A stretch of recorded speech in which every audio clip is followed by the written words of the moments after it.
Good morning everyone. Myself Sathish H, Assistant Professor, Department of Mechanical Engineering, MIT Mysore. So today we are going to discuss the course Elements of Mechanical Engineering. In particularly, we start with the module number 1, that is Sources of Energy, Thermodynamics and Steam.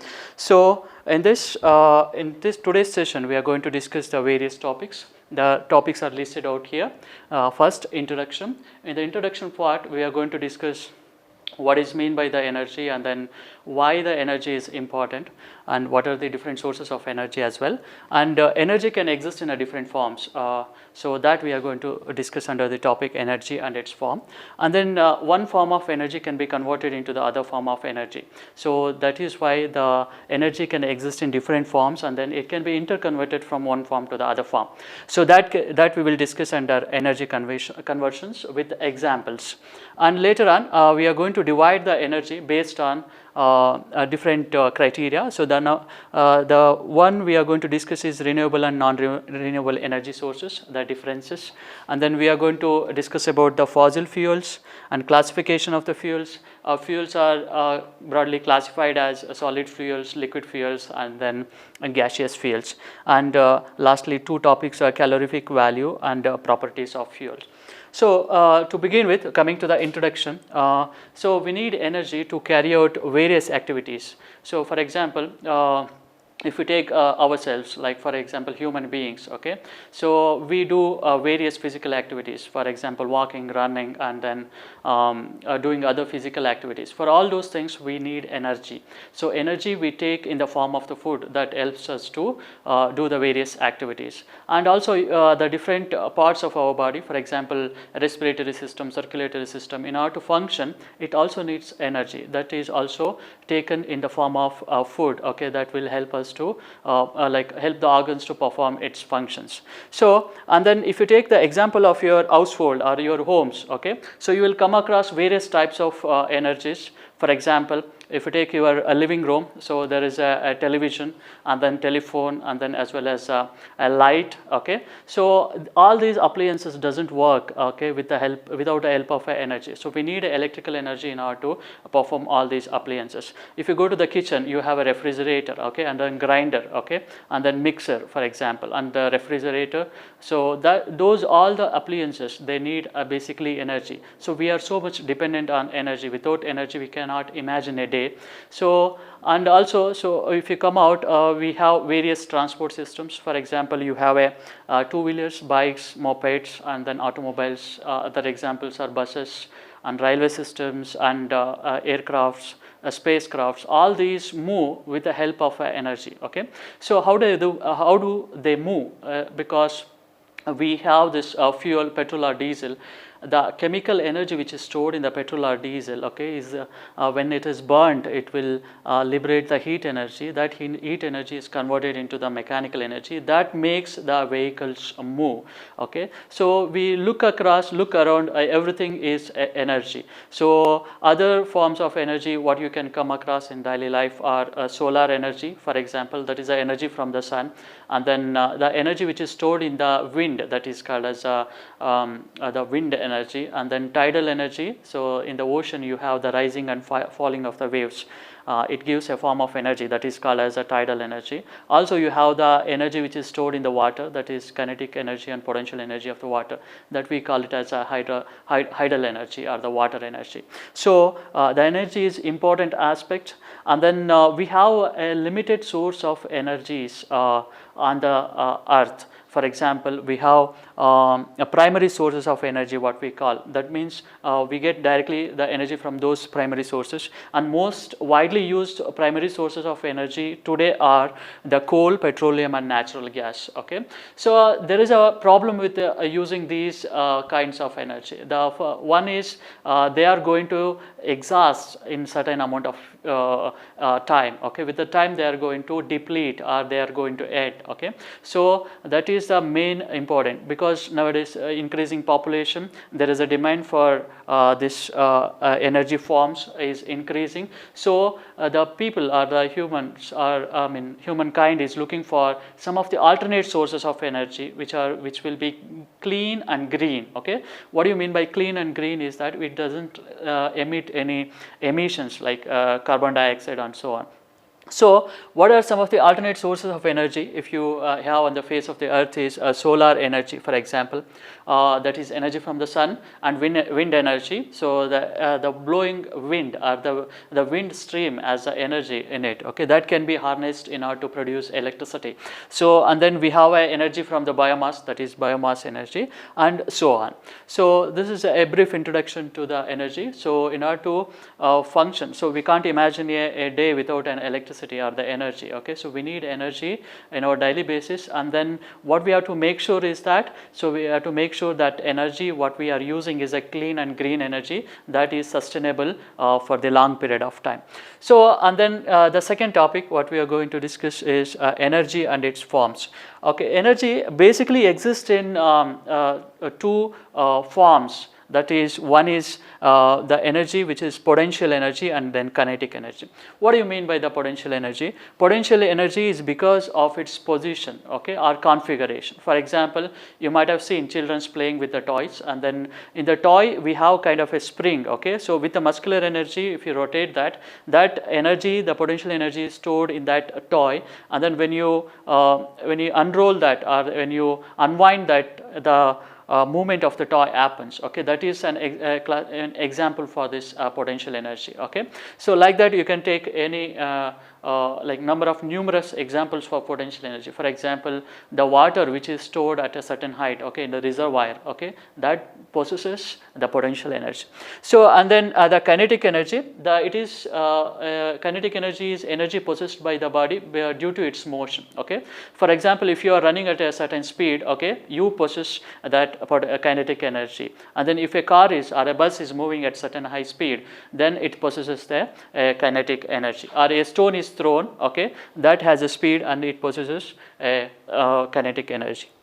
And before going to the different forms, okay, this energy, what do you mean by the energy? Okay, so energy is can be stated as it is a capacity to do work. Okay, so this is derived from the a Greek terminology, that is energia. Okay, so that is the term the energy is derived from. What do you mean by capacity to do work is, okay, you might have seen this pressure cooker in our houses. Okay, what happens, you put the raw food into the pressure cooker, and then you put some quantity of the water into it, and then you put, like, you keep it on the stove, and then you start to supply the heat energy to that the water or the contents inside the pressure cooker. Okay, after some times the water starts boiling, and then the weight which is placed over this pressure cooker, okay, starts to lift. Okay, that means we are supplying the heat energy, and then the work is done in terms of a lifting of this dead weight above this pressure cooker. Okay, so that means that energy, that heat energy which is inside this pressure cooker, it is helping to move that dead weight upwards. That means it is doing the work. That is why we can define this as it is a capacity to do the work. Okay, so and some of the other forms of energies are mechanical energy, for example. Okay, bicycle is an example for mechanical energy. With the muscular power, okay, one pedals the bicycle, and then the bicycle starts to move. Okay, that means wheels rotate, and then the bicycle starts to move. That is an example for mechanical energy. And then thermal energy, okay, as I said, the pressure cooker, you can take it as an example where we supply the heat energy to that. Okay, thermal energy is nothing but heat energy. And then chemical energy. Okay, so you might have seen these match sticks. Okay, so what we have in a matchstick, at the end of the matchstick we have this chemical. Okay, so when you strike that matchstick, okay, it starts to ignite, okay, and starts to burn. Okay, so that is the chemical energy stored in that matchstick that helps to give the heat energy. Okay, so when you strike against the matchbox. So and then we have electrical energy. We all know that electrical energy, that is the most useful form of energy that we are using. All our appliances, the light, fan, or a television set, or a refrigerator and grinder, mixer, okay, all those run with the help of an electrical energy. That is the end useful form of energy what we have.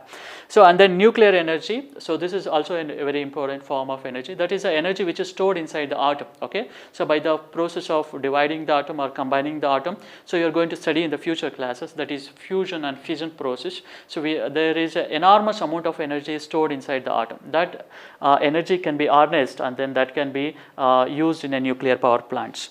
So and then we have seen this the various forms of energy, for example kinetic, and then other forms like mechanical, electrical.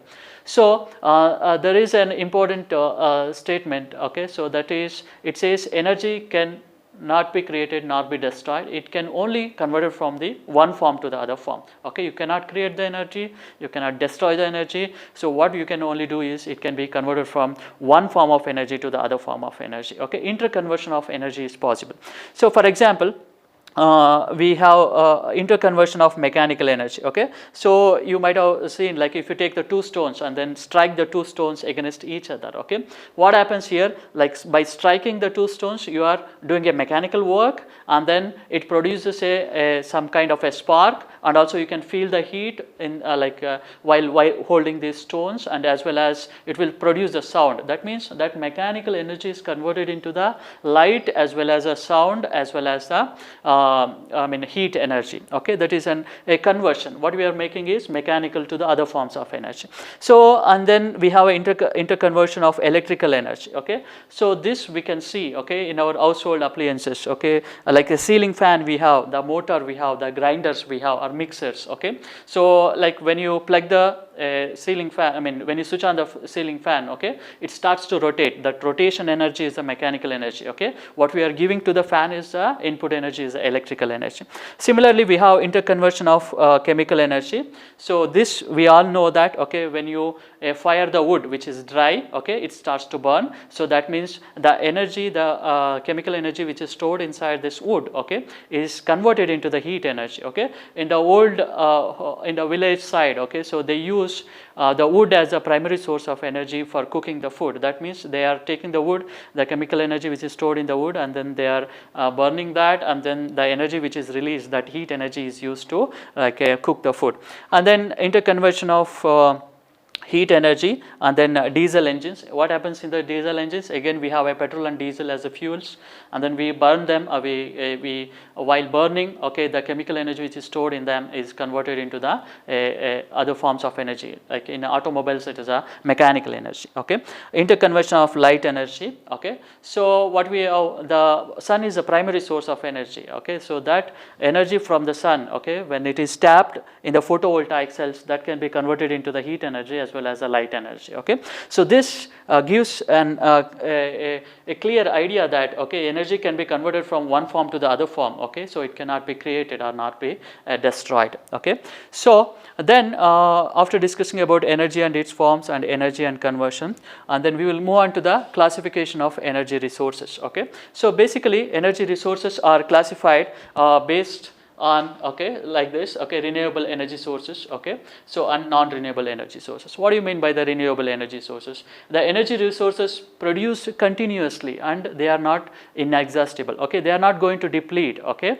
so they are produced continuously, so they are not going to deplete in a shorter span of time, at least for the generation of the humankind. Okay, so some of the example for them are solar energy and wind energy, tidal energy and hydel energy. Okay, as long as the sun exists, okay, all these forms of energy are going to be there on the face of the earth. Okay, so these are called as the renewable energy sources. And then we have the non-renewable energy sources. What do you mean by the non-renewable energy sources? Okay, so they are going to exhaust quickly. Okay, if you continue using them, they are going to exhaust or deplete, or they are going to end, okay, at certain point of time in the future. Okay, so and then over the ages, some of the example are coal, petroleum, and natural gas. Okay, so these are found with like under this beneath the surface of the earth. Okay, so if you are go on digging this coal and then petroleum, natural gases. Okay, so one day or the other day, okay, for our future generations, okay, you might say that we are going to end with we are no more having a coal, petroleum, or natural gases. Okay, they are going to end. Okay, if you continue using them. Those are the two types of energy resources. Okay. So let us discuss about what are the differences between the renewable and non-renewable energy sources. Okay, renewable energy sources are inexhaustible, and then non-renewable energy sources are exhaustible. Okay, inexhaustible means they are not going to end. Okay, they will be continue to give the energy. Okay, and exhaustible means they are going to end at certain point of time in the future. Okay, so and then available freely and abundantly. For example, if you take the solar energy, it is available, okay, everywhere on the face of the earth. Okay, for example, in India, it is like more of this solar energy is available. Okay, so and then it is abundant in nature. Okay, so and it is non-renewable energy sources are not abundantly available. Okay, for example, coal or petroleum. Okay, it is limited resources. Okay, so if you keep on using them, they are going to end at some time. So and then initial and maintenance cost is high. For the renewable energy sources. Okay, for example, if you take the idle energy or the solar energy, for example, so installation cost and maintenance cost, if you want to use the energy from the water, you have to construct a reservoir, and then you have to build this energy conversion system, turbines, motor pumps, and etc. So that will cost you more. Okay, and then you have to maintain them also, so that will cost you more. Okay, whereas initial and maintenance cost is very less in the case of a non-renewable energy resources. And these are eco-friendly. Eco-friendly means if I burn the fuel, for example, wood or the coal, okay, it releases some of the harmful gases, for example, carbon dioxide, carbon monoxide, sulfur, etc. Okay, so those are harmful to the atmosphere or the ecosystem. Okay, they are going to cause like a depletion in the ozone layer or global warming, etc. Okay, so these energy resources, renewable resources, are eco-friendly. Okay, if you use the solar system, you are not having any byproduct after conversion of the energy, whereas in this case, if you burn the coal, okay, it will release the carbon dioxide into the atmosphere. That will affect the atmosphere. That is not eco-friendly. And some of the examples are solar and wind energy, and example for these are coal, petroleum, and etc. Now let us discuss about the fossil fuels. Okay, so before going to discuss about fossil fuels, we try to understand what do you mean by the fuel. Okay, so fuel is a substance when it is burnt. Okay, it liberates the heat energy. So the heat energy, that chemical energy which is in the fuel, okay, is converted into the heat energy. For example, if you take the wood, okay, so if you start burning it, okay, it is giving the heat energy. So it is a carbonaceous material. That means it contains hydrogen and carbons. And then coal and petroleum, natural gas, okay, so are all the examples for the fuels. Okay, so in particular, when we are discussing these fossil fuels, okay, so how did these fossil fuels like formed is, okay, so all the energy what we are seeing on the earth is basically from the sun. Okay, so sun is a major source or the primary source of energy. Okay, so the sun, by absorbing the light energy from the sun, okay, the plants through the photosynthesis process, they prepare their own food. Okay, after they die, okay, plants and organisms, okay, they are buried, okay, layer by layer in the sediments. Okay, with the help of heat and pressure, okay, they will help to form these coal, petroleum, natural gas. Okay, those are called as fossil fuels. Okay, so they are hydrocarbons. That is basically they consist of hydrogen and carbon in the major proportion. So why we need these fuels? Okay, where we are going to use these fossil fuels, for example. So in the automobile sector, okay, so fossil fuels, for example, petroleum, all our automobiles, for example, these mopeds, cars, okay, buses, or even railways, okay, the planes, okay, every automobile will run on the fuel. Okay, for example, we use the petrol and then the diesel. Okay, the chemical energy which is stored in the petrol and diesel, okay, that is converted into the heat energy, and heat energy is converted back into the mechanical energy that helps to move the vehicle. So and also we use them in the power plants. Okay, okay. So like in the thermal power plants, what we do is, okay, we take the coal and then we burn the coal, and then with the help of the boilers is the bigger vessels where the water is taken and then the steam is formed, okay. So that steam is used to generate the electricity, okay. Those are some of the example for fossil fuels, okay. As I was discussing before, I told that I said that the fossil fuels are classified like basically into the solid fuels, liquid fuels and gaseous fuels, okay. Let us discuss one by one what do you mean by the solid fuel, and then what are its we are going to discuss some of the types of the solid fuels, and what do you mean by the liquid fuels and types of liquid fuels, and gaseous, and what are the types of gaseous fuels, okay. So coming to the solid fuels, okay, some of the examples are wood, peat and lignite and coal. They are available freely in the nature. And then charcoal, coke, pulverized and coal, okay, those are prepared, okay, we artificially prepare them, okay, from the basic sources of solid fuel. So first one is the wood, okay. So as we know that wood is a fibrous material, it is in the trunk or the branches, okay, that is a primary source of fuel, okay. So what is the composition of that? It contains about carbon of 50%, about 6% of hydrogen, and then 43% of oxygen, and 1% of the ash.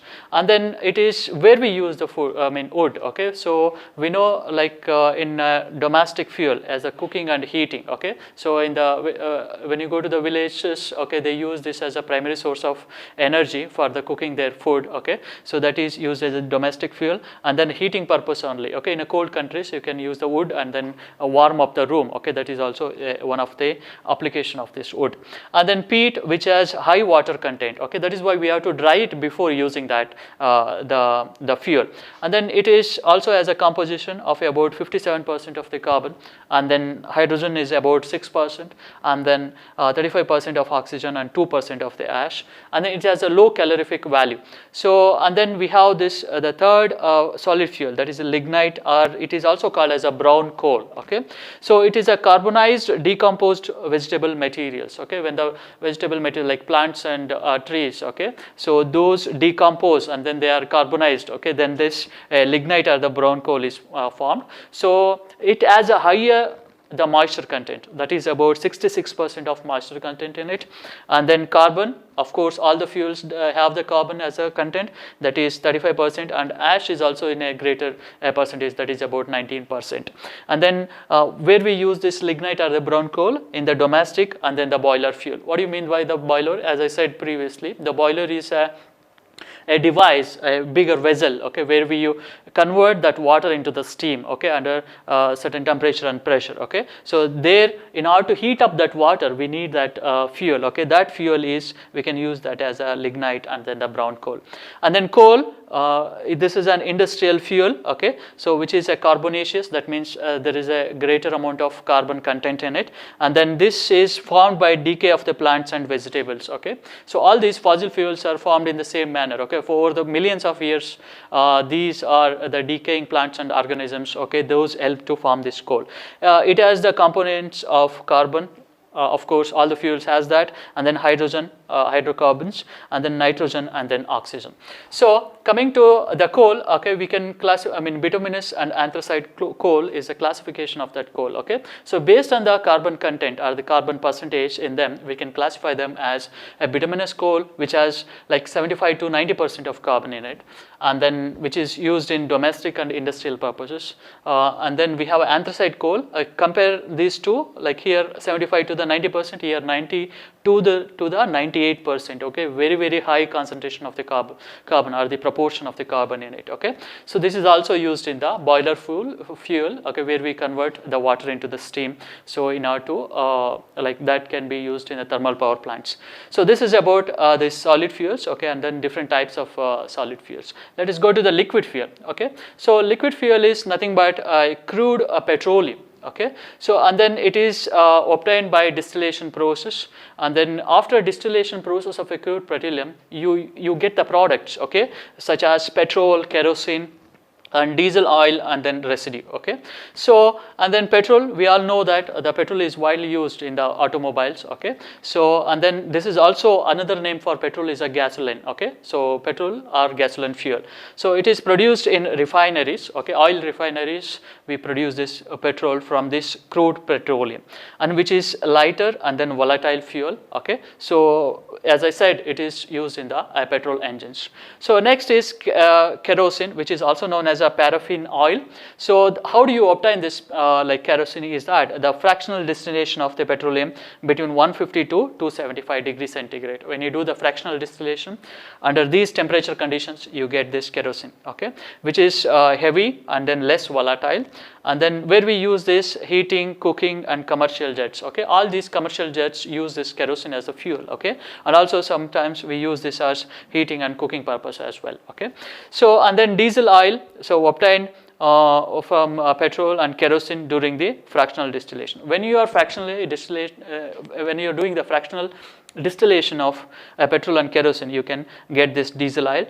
Where do you use this? All the diesel vehicles, all the diesel engines or the automobiles which use the having a diesel engines or diesel power cycle, they use this diesel cycle engines. Okay, so and then it is a low ignition temperature. Okay, and then specific gravity of about 0.86 to 0.95, and then that is about the solid fuel and liquid fuel. Let us see the another type of like another classification, that is a gaseous fuel, and then the normally known gaseous fuel is a natural gas. Okay, so those are available near the petroleum fields. Okay, wherever the petroleum products are available, for example petrol, diesel, and kerosene oil. Okay, where we do this refineries and fractional distillation, at the same spot you can find this natural gas. Okay, so what are these components or composition of this natural gas is that methane and traces of ethane. Okay, and carbon monoxide and CO2. Okay, so this is one of the important aspect of this type of fuel is, okay, all the other types of fuels, for example solid fuels or liquid fuels, so when you burn them, they are going to liberate some of the harmful gases, for example carbon monoxide and carbon dioxide, whereas when you burn this natural gas, okay, you don't get such a harmful gases. Okay, so that is why it is a clean and safe. Okay, in the perspective of the environment. Okay, it is environmental friendly or eco-friendly fuel. And then where we use this, okay, our household every day we cook the food with the help of a natural gas. Okay, so that is methane, so that is cooking, heating, electricity, and then vehicles. Okay, so heating also, some of the natural gas cylinders are fitted to the heaters. Okay, that can heat the water as well. Okay, and then you can also produce the electricity. And then vehicles, there are some hybrid vehicles where the engine can function on petrol as well as a natural gas, so you can switch over to the petrol and natural gas. Okay, so in those cases you can use them in the vehicles as well. So next is a coal gas, which is a flammable fuel. Okay, and which is consists of hydrogen, carbon dioxide, and then carbon monoxide and methane. And then where we use that in gas engines and lighting applications are the various applications of this coal gas. And then this is about the fossil fuels and the different types of fossil fuels, that is solid, liquid, and then gaseous fuels, and then what are the different types of examples under those fuels.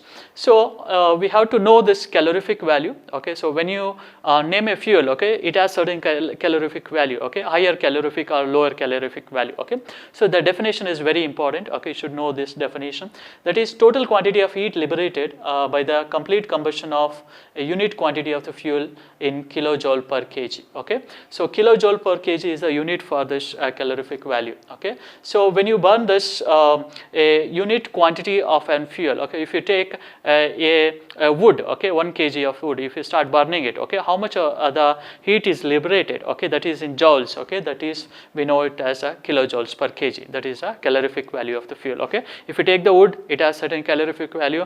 If you take the petrol, it has certain calorific value. If you take the natural gas, it has its own calorific value. And then the last topic for today session is the properties of fuel. Okay, so that is a large amount of energy per unit mass. Okay, so a good fuel is that if you burn that fuel, okay, so large amount of heat should be released. Okay, so per unit mass, if you take 1 kg of the wood, okay, it should release a large amount of heat. Okay, that is a property. Okay, so I know one more thing is controlled combustion. Okay, so the combustion must be very controlled. Like if you ignite that, it should not be like exploding kind of thing. Okay, it should be under the control. And the non-toxic, of course, is the petrol, diesel, I mean other fuels. Okay, it should not be a toxic fuel, and it must not corrode the storage container. For example, if you have a vehicle, if you fill the petrol or diesel into the vehicle into the a fuel tank, so it should not react with the walls of this fuel tank or the material of this fuel tank. Okay, so that should be the one of the property. Okay, so it should not react, and then must not.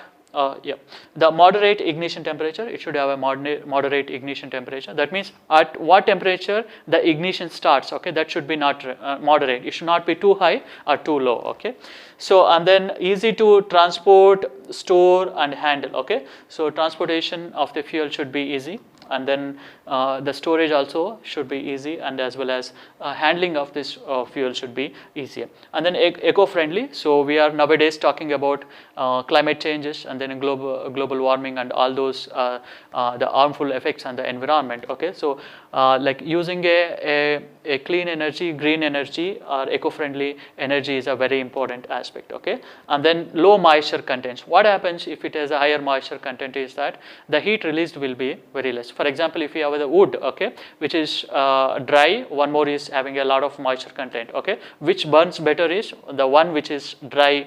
Wood burns better because it has a less moisture content. Okay, so one of the most important properties, it should have a low moisture content. Okay, thank you very much.